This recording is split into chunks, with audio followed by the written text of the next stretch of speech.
الحمد للہ رب العالمین والعاقبۃ للمتقین والصلاة والسلام علی سید الانبیاء واشرف المرسلین محمد وعلی آلہ واصحابہ اجمعین۔ اعوذ باللہ من الشیطان الرجیم، بسم اللہ الرحمن الرحیم۔ الف لام میم ذالک الکتاب لا ریب فیہ ھدی للمتقین، صدق اللہ العظیم۔ آج سورہ بقرہ کا اختتامی درس ہے۔ سورہ بقرہ کی تمام آیات پچھلے درس میں ہم مکمل کر چکے ہیں، اور آج اس کا تھوڑا سا خلاصہ اور اس حوالے سے ایک مختصر تعارف سورہ بقرہ کا آپ کے سامنے میں انشاءاللہ رکھوں گا۔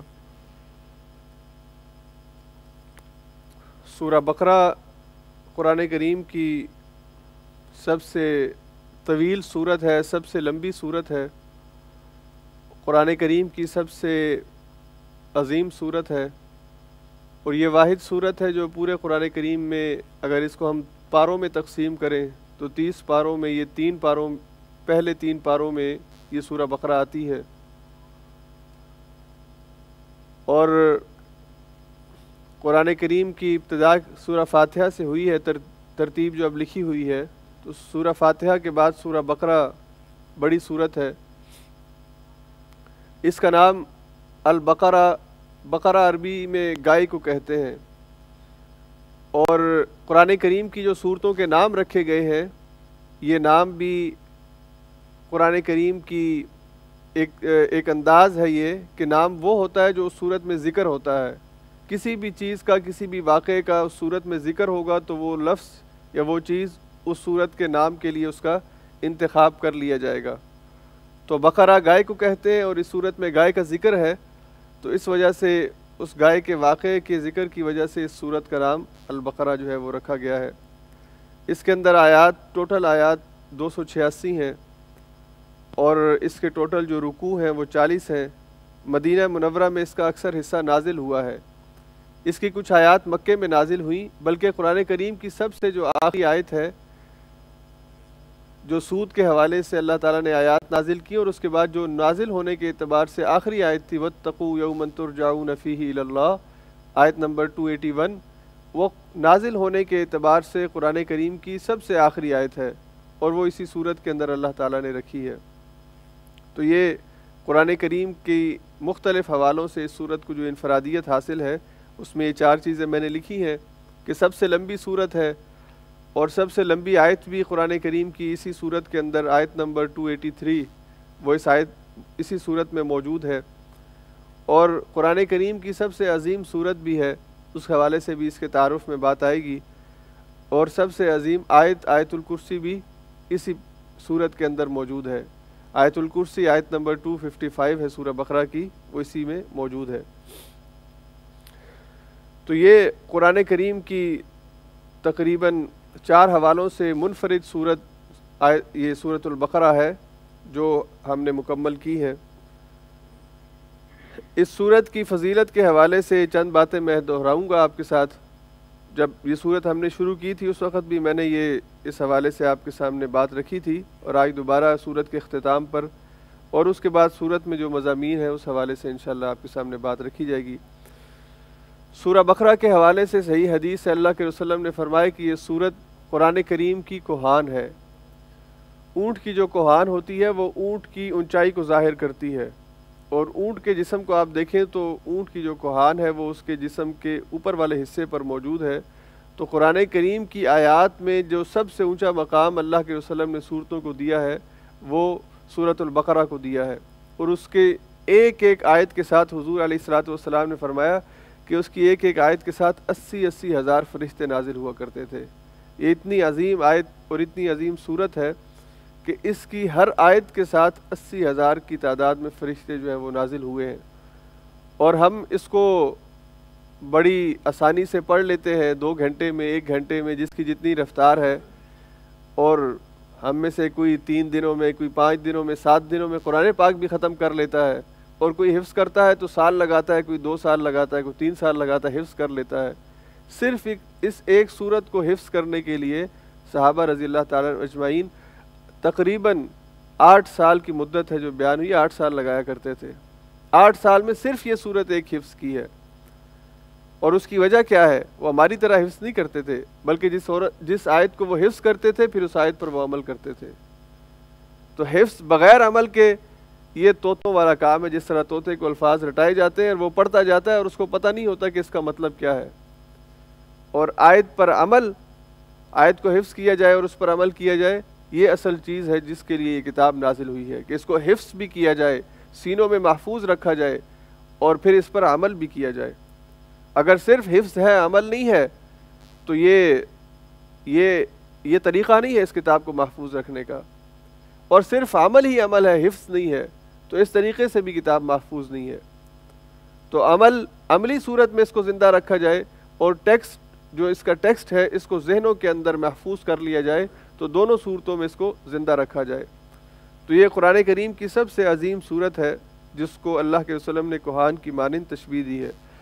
آیت الکرسی جو اس آیت کے اندر یہ آیت موجود ہے 255، یہ پوری آیتوں میں قرآن کریم کی جو آیات ہیں ان آیتوں کے اندر اس آیت کو آیتوں کا سردار کہا گیا ہے۔ اور اللہ کے رسول نے فرمایا کہ عرش کے خزانوں سے حضور جب عرش پر گئے تھے، تشریف لے گئے تھے معراج کے سفر پر، تو عرش کے خزانوں میں سے ایک خزانے کے طور پر یہ اللہ نے آپ کو عطا فرمائی تھی۔ اور قرآن کریم کی پوری آیات کے اندر سب سے عظیم آیت جو ہے وہ آیت الکرسی ہے۔ اور اس حوالے سے پورا میں نے ایک درس دیا تھا آپ کو، اگر ذہن میں ہو، کہ اس کے اندر 9 جملے ہیں اس آیت کے اندر، اور 4 جملے پہلے اور 4 جملے آخری، ان کا آپس میں ربط ہے، اور درمیان والی جو سینٹرل اس کی سنٹینس ہے، سینٹرل اس کا جو جملہ ہے، یہ درمیان میں کھڑا ہے، جو دونوں طرف کی آیات کو آپس میں، یعنی ایک آپ یوں سمجھ لیجئے کہ ترازو ہے جس کے 2 پلڑے ہیں، اور حل پڑھنے پہلا جملہ 9ویں کے ساتھ، دوسرا 8ویں کے ساتھ، تیسرا 6 کے ساتھ، 7ویں کے ساتھ، چوتھا جو ہے وہ 6 کے ساتھ، اور درمیان میں 5واں جملہ۔ تو اس حوالے سے میں نے ساری تفصیل کے ساتھ آپ کو یہ آیت کے مضامین جو ہیں وہ بتائے تھے۔ تو آیت الکرسی آیت نمبر 255 اس قرآن کریم کی سب سے بڑی اور سب سے آیتوں کی سردار جو ہے وہ ہے۔ اسی طرح میں آپ کو بتا چکا ہوں کہ قرآن کریم میں سورہ بقرہ ایک ایسی خاص صورت ہے کہ جس کی تلاوت جس گھر میں کی جائے تو اس گھر میں شیطان داخل نہیں ہوتا، اور سورہ بقرہ پوری یاد کرنا ہر ایک کے لیے مشکل ہے، لیکن ایٹ لیسٹ اس کی پہلی 5 آیتیں الف لام میم سے لے کر اولئک هم المفلحون تک، اس کی آیت الکرسی آیت نمبر 255 اور آخری 2 آیات 285 اور 286، یہ 5 آیات تو ہر کوئی یاد کر سکتا ہے، حفظ کر سکتا ہے، اور کرنی چاہیے، اور ان کو اپنی دن کی تلاوت کا معمول بنانا چاہیے۔ فجر کے بعد اور رات کو سونے سے پہلے ان آیتوں کی تلاوت آپ کو ان دشمنوں سے، ان خطروں سے، ان حملوں سے محفوظ رکھتی ہیں جو آپ کو نظر نہیں آتی۔ ہم صرف اپنے نظر آنے والے دشمن سے بچاؤ کا علاج کرتے ہیں، لیکن جو چیزیں ہمیں نظر نہیں آتی، جو دشمن ہمیں نظر نہیں آتا، اور سب سے بڑا دشمن ہمارا ابلیس ہے، دوسرے کا حسد ہے، بری نظر ہے، ان سب چیزوں سے بچاؤ کے لیے، شیطانی جنات کے اثرات سے اپنے آپ کو بچاؤ کے لیے، انسان گندگی میں رہتا ہے، غلاظت میں رہتا ہے، تو جو غلاظت کو پسند کرتے ہیں جنات اور شیاطین، تو انسان کا بدن ان کا مسکن بن جاتا ہے، اور جو انسان پاک صاف رہتا ہو اور خاص طور پہ ان آیات کی تلاوت کرتا ہو تو پھر وہاں پہ اس کو داخل ہونے کا موقع نہیں ملتا۔ اسی طرح اللہ کے رسول نے ایک موقع پر ایک لشکر کی روانگی کے وقت اس کو سردار چنا کہ جس کو سورۃ البقرہ یاد تھی، اور یہ پھر وہی بات میں دوبارہ دہراتا ہوں کہ صحابہ اس کو جب یاد کرتے تھے تو اس وجہ سے کہ اس پر عمل کرنا ہے، اور جب یہ انتخاب ہوا اس ساتھی کا، اس صحابی کا جس کو پوری سورہ بقرہ یاد ہے، تو دوسرے صحابی نے اس چیز کا اظہار کیا کہ میں بھی ہو سکتا ہے کہ یاد کر لیتا، لیکن کیونکہ میں اپنے آپ کو عمل میں کم محسوس کرتا ہوں تو میں اپنے اوپر یہ ذمہ داری نہیں لینا چاہتا تھا، اس وجہ سے میں نے اس کو یاد نہیں کیا۔ تو یہ پوری سورت کا جو حفظ ہے، اس کا مطلب یہ ہے کہ اس کو ایک اچھا خاصا علم جو ہے وہ اللہ نے عطا کیا ہے، اور آپ جب دیکھیں گے سورت کے بھی مضامین آئیں گے، اتنی جامعیت ہے، کوئی ایسا پہلو نہیں ہے قرآن کریم، پورے قرآن کریم کا اور اسلام کا جو اللہ نے سورت کے اندر بیان نہ کیا ہو۔ ہر حوالے سے ہر چیز اس کے اندر اللہ نے بیان کی ہے۔ 5 ارکان ہیں اسلام کے، کلمہ شہادت، نماز، روزہ، زکوٰۃ اور حج، ان 5 کے بارے میں اس میں احکام موجود ہیں اور بڑی تفصیل کے ساتھ اللہ نے بیان فرمائے ہیں۔ اور دوسری طرف آ جائے فقہ کے جو احکام ہیں، جو معاملات ہیں، میاں بیوی کا آپس میں تعلق ہو جائے، انسان کو جب دنیا سے رخصت ہوتا ہے تو جو وصیت ہے اس حوالے سے، انسان کو جو دوسروں کے ساتھ لین دین کرنا ہوتا ہے، کاروباری معاملات ہوتے ہیں، اس حوالے سے،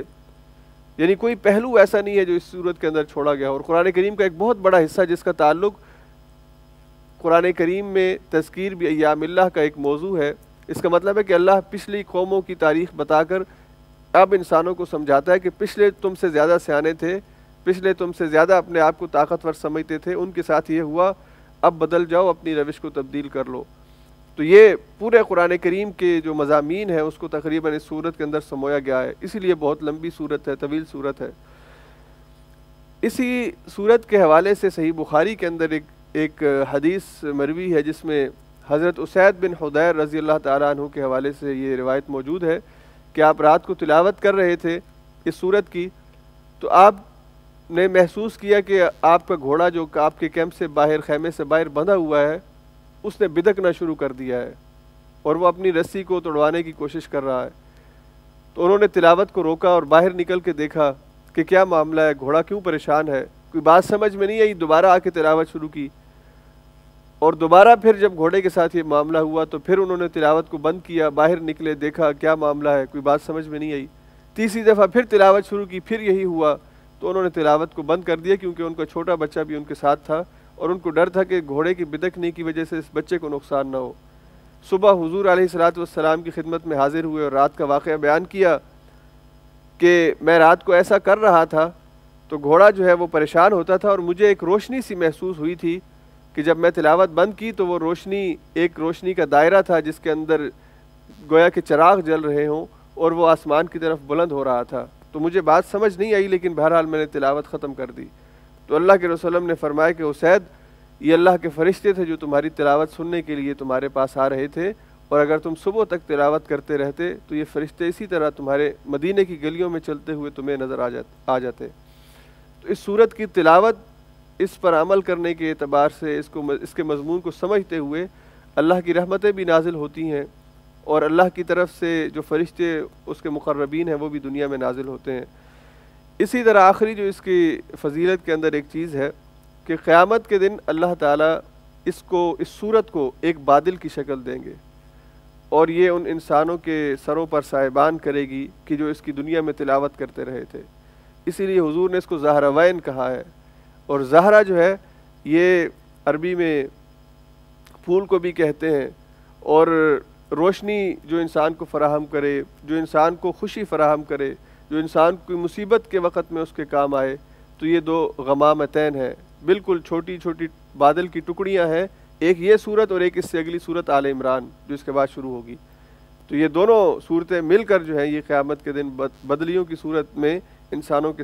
سروں پر سایہ کریں گی جو اس کی تلاوت کیا کرتے تھے. یہ اس کی فضیلت کے حوالے سے چند روایات ہیں جن کو میں نے ریپیٹ کیا ہے. اب صورت کے مضامین کی طرف آ جائیے. اس صورت کے اندر جو مضامین بیان ہوئے ہیں, جیسا کہ میں نے کہا کہ بہت تفصیلی صورت ہے اور کوئی پہلو ایسا نہیں ہے جو اللہ نے اس صورت کے اندر بیان نہ کیا ہو. تو اس صورت کے اندر جو مضامین بیان ہوئے ہیں اس میں سب سے پہلے عقائد کا باب ہے. عقائد یعنی اللہ پر ایمان, رسولوں پر ایمان, آخرت پر ایمان. اس حوالے سے اللہ نے اس میں چند آیات نازل کی ہیں. تاریخ جو قرآن کریم کا ایک بہت بڑا حصہ ہے, ہسٹری, اور اس کو تذکیر بھی ایام اللہ کہا گیا ہے, اس کے حوالے سے بہت تفصیل کے ساتھ آیات ہیں. بنی اسرائیل کی ایک لمبی تاریخ ہے جو پہلے پارے میں ہم نے پڑھی تھی. عبادات, نماز, روزہ, زکوٰۃ اور حج, جس کو ہم ارکان اسلام کہتے ہیں, یہ عبادات کا بہت بڑا ایک تفصیلی چیپٹر اللہ نے اس صورت کے اندر نازل کیا ہے. اور احکام جس کو ہم فقہ کہتے ہیں, اور اس کے اندر جو معاملات ہیں, مثال کے طور پر میاں بیوی کا آپس میں تعلق ہے, وصیت کے احکام ہیں, اسی طرح سے سود کے احکام ہیں, یہ سارے احکام جو ہیں اللہ تعالیٰ نے اس صورت کے اندر اس کو بیان کیا ہے. ویسے قرآن کریم کو اگر آپ اس کے مضامین کو اگر آپ تقسیم کریں کہ پورے قرآن میں جس جس موضوع پر بات ہوئی ہے, تو حضرت شاہ ولی اللہ محدث دہلوی نے اس کے 5 سیکشنز بنائے ہیں کہ 5 سیکشنز ہیں, یہ 5 گروپس ہیں جو قرآن کریم میں 5 مضامین بیان ہوئے ہیں. سب سے پہلے قرآن کریم کا جو حصہ ہے وہ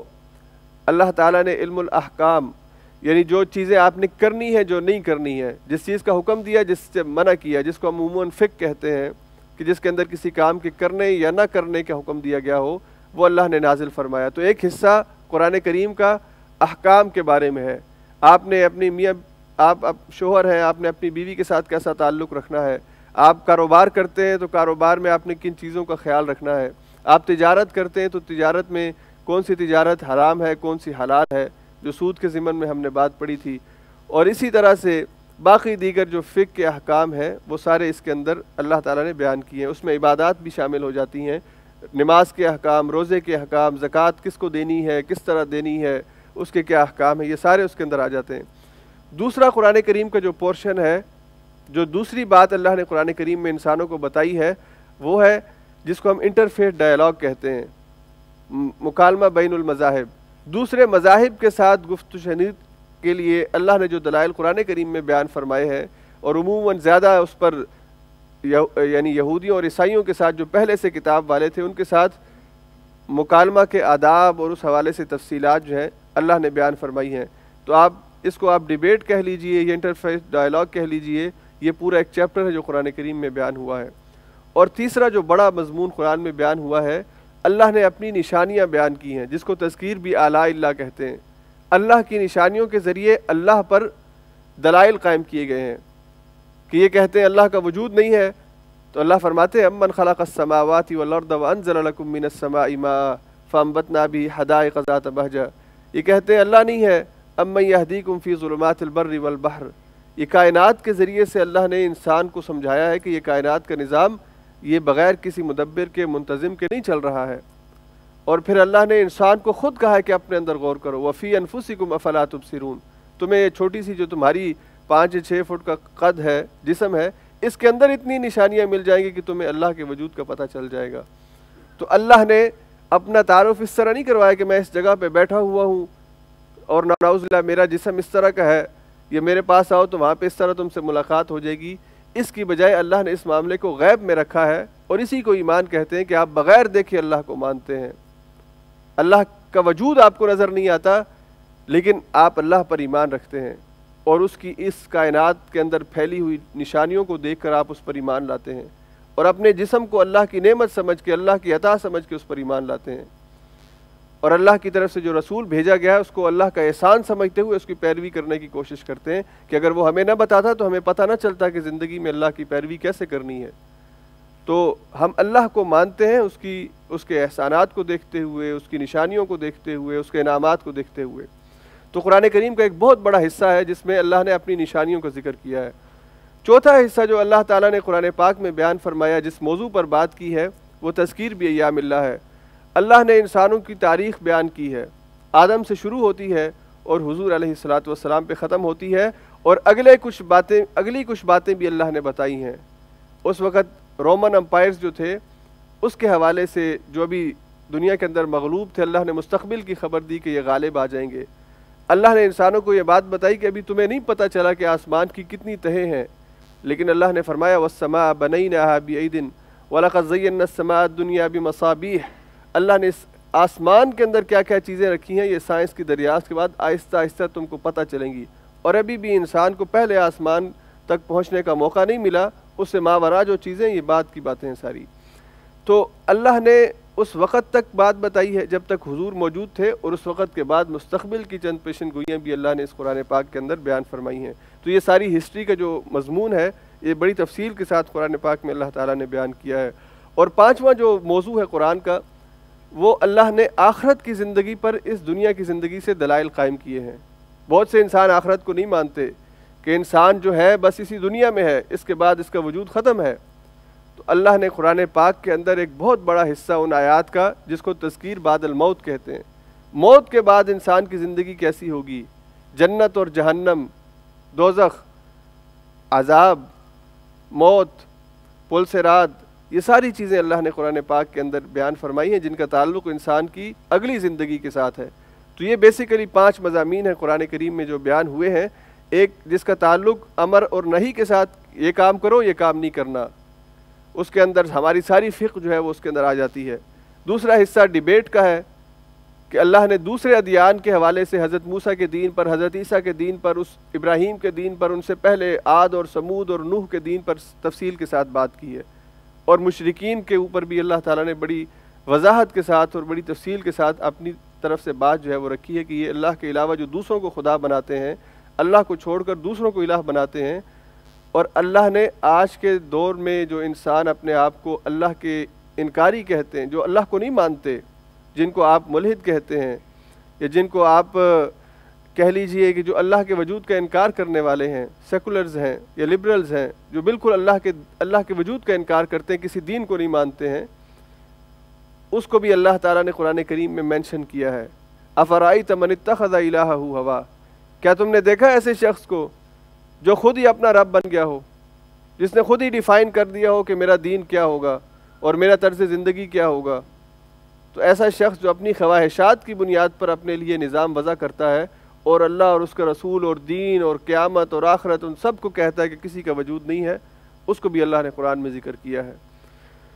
تو یہ اللہ تعالیٰ نے 5 پورشن جو ہیں اس آیت کے اس سورت کے اندر اللہ نے بیان فرمائے ہیں۔ عقائد پر آ جائیے مختصراً، اب میں جو ہم نے چیزیں پڑھی ہیں اس سورت میں ان کو ریپیٹ کروں گا۔ عقائد میں مثال کے طور پہ اللہ نے 3 گروہوں کا ذکر بالکل ابتدا میں کیا ہے۔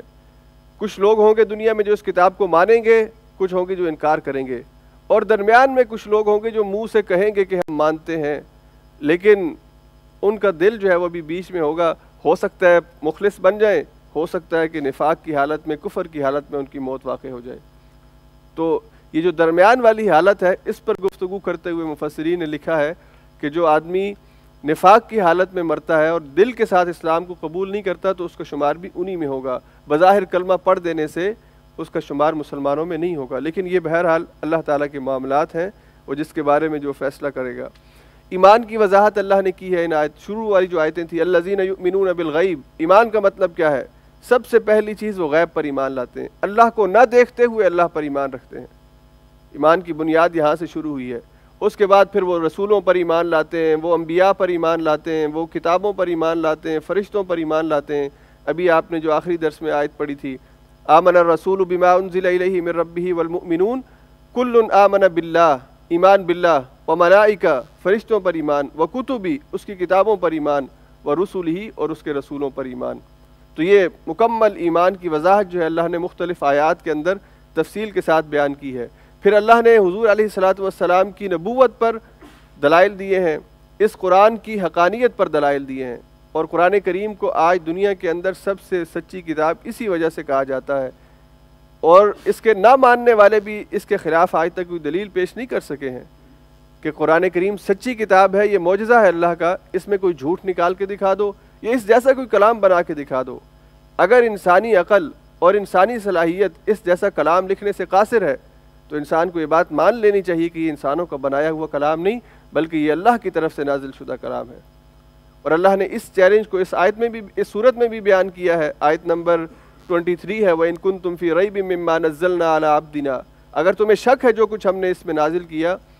تو فَأْتُوا بِسُورَةٍ مِّن مِّثْلِهِ، تم بھی اس جیسی کوئی صورت بنا لو۔ حضور علیہ الصلوۃ والسلام انسان ہے اور تم بھی انسان ہو، عربی ان کی زبان ہے، عربی تمہاری بھی زبان ہے، اور یہ جو اللہ نے قرآن پاک میں لکھا ہے یہ سمجھ میں آتی ہے عربی، کوئی ایسی عربی نہیں ہے کہ یہ انسان نہ بولتے ہوں، یہ عربی کے الفاظ تم بولتے ہو روزمرہ کی زندگی میں، بس ان کو جوڑنے کا کام ہے، ذرا اس طرح جوڑ کے لے آؤ۔ کوئی لفظ اس کے اندر ایسا نہیں ہے جس کو تم نہ جانتے ہو کہ یہ عربی سے باہر ہے۔ جب نہیں بنا سکتے اور اللہ نے چیلنج کر دیا وَلَن تَفْعَلُوا، اور ہرگز قیامت تک کوئی ایسا کلام نہیں بنا سکتا، تو پھر بچ جاؤ اس رستے سے جس کے بارے میں قرآن تم کو بتا رہا ہے۔ تو یہ اللہ نے اس کتاب کے اوپر اور اس رسول کے اوپر دلائل دی ہیں اس صورت کے، اور اسی طرح جو تیسرا پورشن ہے آخرت کا، اس پر اللہ نے اس صورت میں دلائل دی کہ جو انسان آخرت کا منکر ہے کہ آخرت نہیں ہوگی، اس کو سمجھایا ہے کہ بھائی تم دنیا میں آنے سے پہلے بھی تو کہیں پہ غائب ہی تھے، فَأَحْيَاكُمْ، اس نے تمہیں زندگی دے دی، ثُمَّ يُمِيتُكُمْ، جس طرح زندگی دی اسی طرح تم کو مار دے گا، ثُمَّ يُمِيتُكُمْ ثُمَّ يُحْيِيكُمْ، پھر تمہیں دوبارہ زندگی دے گا، ثُمَّ إِلَيْهِ تُرْجَعُونَ، پھر وہ تمہیں اپنے پاس لے جائے گا اور تمہارا فیصلہ تمہیں بتائے گا۔ تو اللہ نے ایک اس طرح سے بات سمجھائی کہ تم دنیا میں آنے سے پہلے کہاں تھے، اللہ نے تمہیں وجود بخشا ہے اور اللہ ہی تمہیں موت دے گا، اور جس طرح اس نے پہلی دفعہ تمہیں وجود بخشا ہے تو دوسری دفعہ بھی تمہیں وہی وجود بخش سکتا ہے۔ اور پھر 2 آیات، وہ بہت ہی اہم آیات ہیں، تیسرے پارے کے دوسرے رکوع کی آیات، جس میں اللہ نے مثال کے ذریعے سے سمجھایا کہ ایسا میں نے دنیا میں کر کے دکھایا ہے۔ وہ حضرت ابراہیم والی بات اگر آپ کو یاد ہو کہ انہوں نے 4 پرندوں کو ذبح کیا، ان کا گوشت مکس کیا، مختلف پہاڑوں پہ رکھ دیا. اللہ نے کہا کہ ان کو اب بلاؤ اپنی طرف. وہ چاروں پرندے جو ذبح ہونے سے پہلے جن کو ابراہیم جانتے تھے وہ دوبارہ اپنے ان کا گوشت واپس اپنی جگہوں پہ گیا. اس کے اندر اللہ نے روح پھونکی, اس کو زندگی ملی, اور وہ چاروں اسی طرح سے صحیح سلامت ان کے پاس واپس آ گئے. ایک آدمی جو ایک بستی سے گزرا اور غالباً جس کے بارے میں مفسرین نے لکھا کہ حضرت عزیر تھے, اس بستی کو مردہ دیکھا, حیران ہوئے اللہ اس بستی کو کیسے زندہ کرے گا. جو حیرانگی آج کل ان لوگوں کے ذہن کے اندر ہے جو آخرت کے منکر ہیں, کیسے اللہ انسان کو اٹھائے گا, انسان تو مر کے فنا ہو جاتا ہے. تو عزیر کو اللہ نے دکھایا. اب یہ مشاہدہ اللہ ہر ایک کو نہیں کرواتا کہ میں اگر کہوں کہ نعوذ باللہ میں نہیں مانتا آخرت کو تو اللہ مجھے دکھائے گا کہ دیکھو میں اس طرح کرتا ہوں. اللہ نے ایک یا دو دفعہ کر کے تاریخ میں اس کو محفوظ کر دیا کہ اللہ کر سکتا ہے. تو اس لیے اللہ نے جو دلائل دیے ہیں اس کو دیکھتے ہوئے اب اس بات کا یقین کر لو کہ اللہ تمہیں دنیا کے بعد, مرنے کے بعد دوبارہ آخرت میں اٹھائے گا. تو یہ تینوں جو عقائد ہیں جو بنیاد ہے عقیدے کی, سب سے پہلا اللہ پر ایمان, غیب پر ایمان, اس کی تشریح شروع میں اللہ نے کی ہے.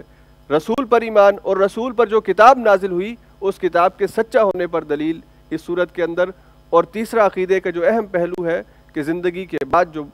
موت کے بعد جو زندگی ہے اس پر دلائل. تو یہ عقیدے پر جو ہے ایک تفصیلی بحث اللہ نے اس قرآن پاک کی اس آیت کے اس صورت کے اندر تفصیل سے بیان فرمائی ہے.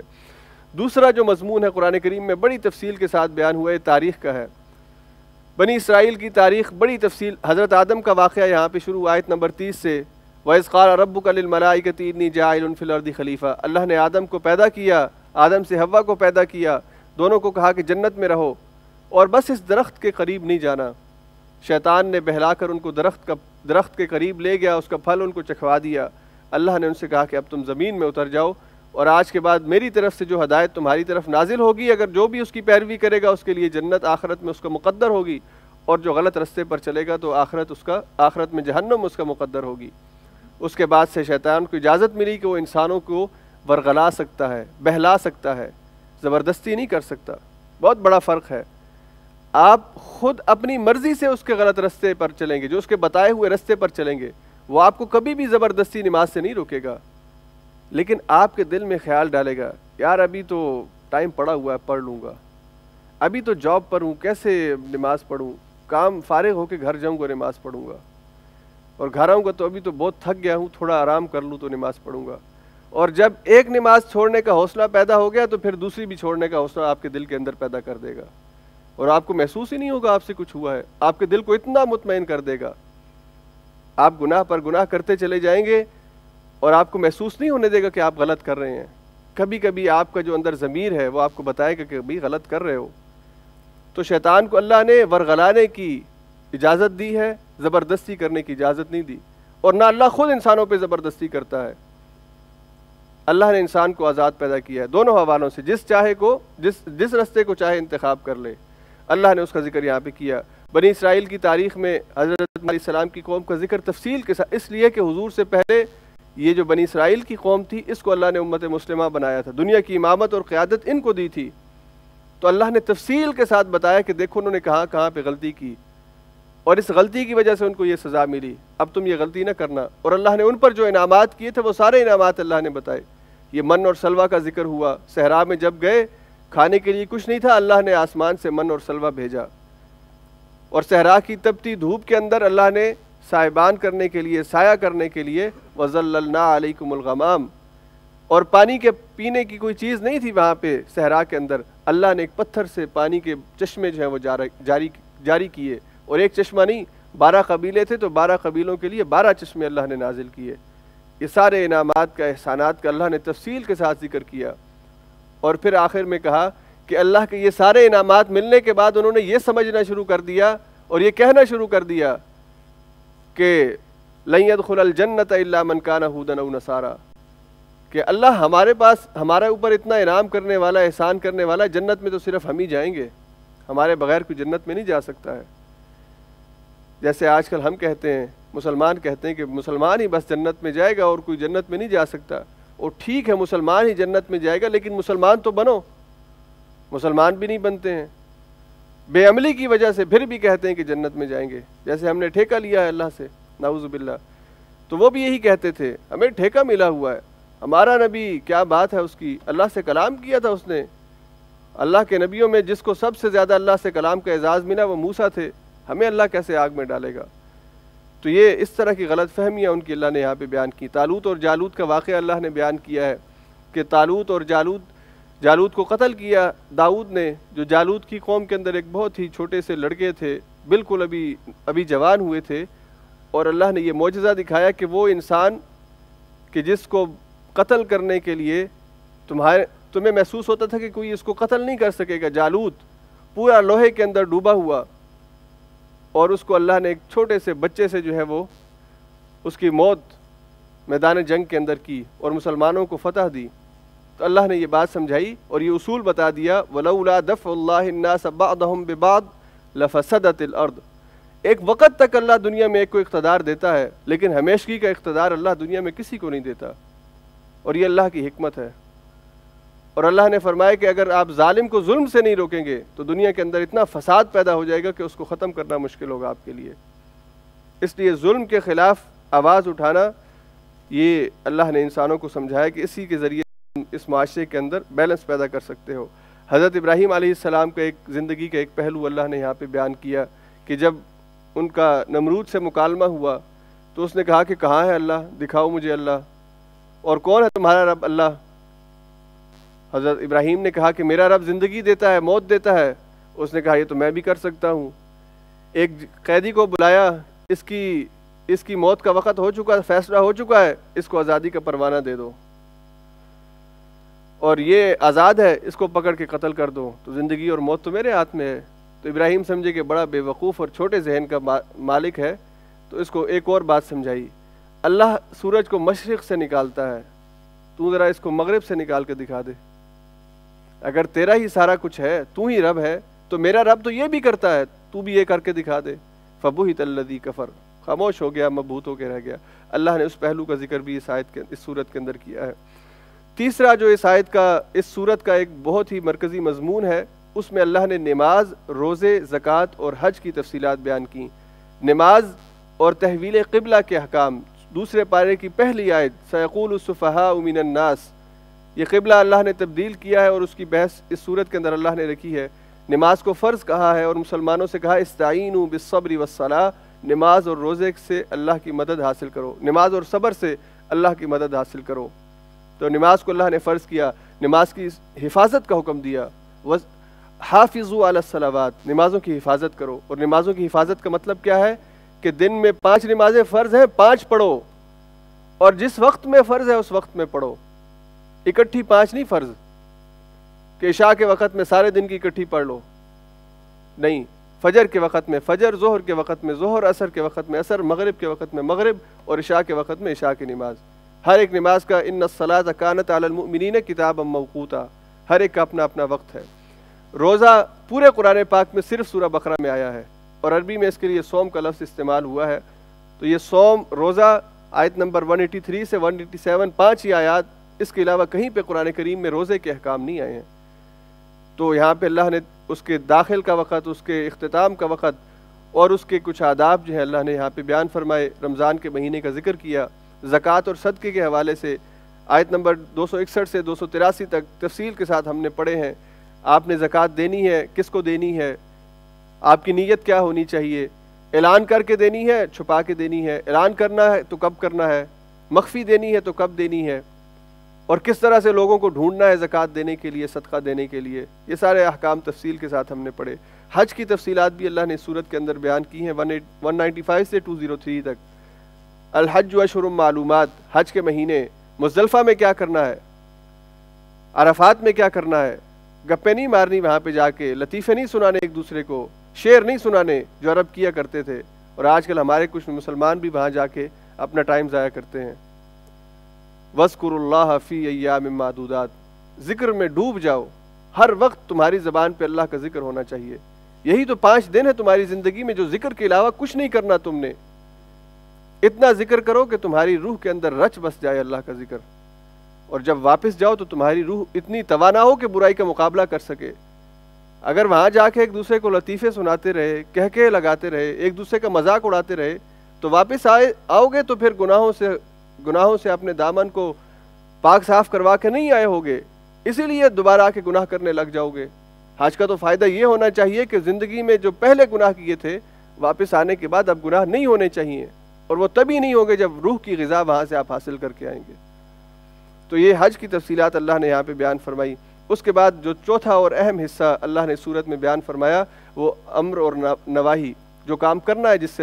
سے روکا ہے روزمرہ کے آداب کے حوالے سے۔ اس میں ازدواجی زندگی پر تفصیل کے ساتھ بہت لمبی چوڑی تقریر ہے جو اس صورت میں ہوئی ہے، اور ہم نے بہت تفصیل کے ساتھ ہر موضوع پہ بات کی ہے۔ نکاح کے آداب، نکاح کس عورت کے ساتھ کرنا ہے، عورت کی جو بیماری کے دن ہے اس کے متعلق اللہ نے ہدایات دی ہیں، اور یہاں پہ اللہ نے یہ بات صحابہ کرام رضی اللہ تعالیٰ اجمعین کے سامنے حضور نے اللہ کی طرف سے بات رکھی کہ اس طرح کے مسئلے مسائل کو بیان کرنا قرآن کریم میں ہمیں تو شرم آتی ہے، لیکن حضور علیہ الصلوۃ والسلام نے فرمایا کہ اللہ کو شرم نہیں آتی، اور دین سمجھنے کے لیے کسی قسم کی شرم نہیں ہونی چاہیے۔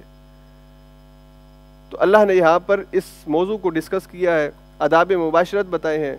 اس وقت یہود کیا کرتے تھے اپنی بیویوں کے ساتھ، مسلمانوں کو کس طرح اپنی بیویوں سے ملاقات کرنی چاہیے، میاں اور بیوی کا جو آپس میں تعلق ہے اس کو اللہ نے لباس کہا ہے، ایک دوسرے کے عیوب کو چھپانے والے، ایک دوسرے کی حفاظت کرنے والے۔ کیسے اس رشتے کے اندر محبت اور اس کے اندر مضبوطی پیدا ہو سکتی ہے، یہ ساری چیزیں اللہ نے اس صورت میں بیان فرمائی۔ اگر یہ میاں بیوی آپس میں اکٹھے نہ رہ سکیں، طلاق کا رستہ کھلا ہے، طلاق کیسے دینی ہے کہ لڑائی نہیں ہونی چاہیے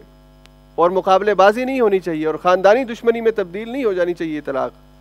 بلکہ آپ کی نہیں بن سکی، دو مختلف مزاج تھے آپس میں ملے نہیں چل سکے، اب جدا ہو جاؤ، آپس میں نہیں ساتھ رہ سکتے تو الگ ہو جاؤ، لیکن الگ ہوتے وقت ایک دوسرے کی عزت اور ناموس کا خیال رکھو کہ تمہاری بیوی رہی ہے، اس کے حوالے سے کوئی بھی غلط بات نہ تمہاری زبان پر نہ تمہارے خاندان میں کسی کی زبان پر آنی چاہیے۔ آج تمہاری بیوی تھی، ہو سکتا ہے کل کسی دوسرے کی بیوی ہو، اس کے لیے زندگی اتنی مشکل مت بنا دینا کہ اللہ کی عدالت میں کھڑی ہو اور پھر وہاں پر تم جواب نہ دے سکو۔ اس لیے جو بھی اس کے اندر غلطی کمی کوتاہی ہے، طلاق کے ساتھ ہی زبان سے اس کو مٹا دو، ختم کر دو اس بات کو۔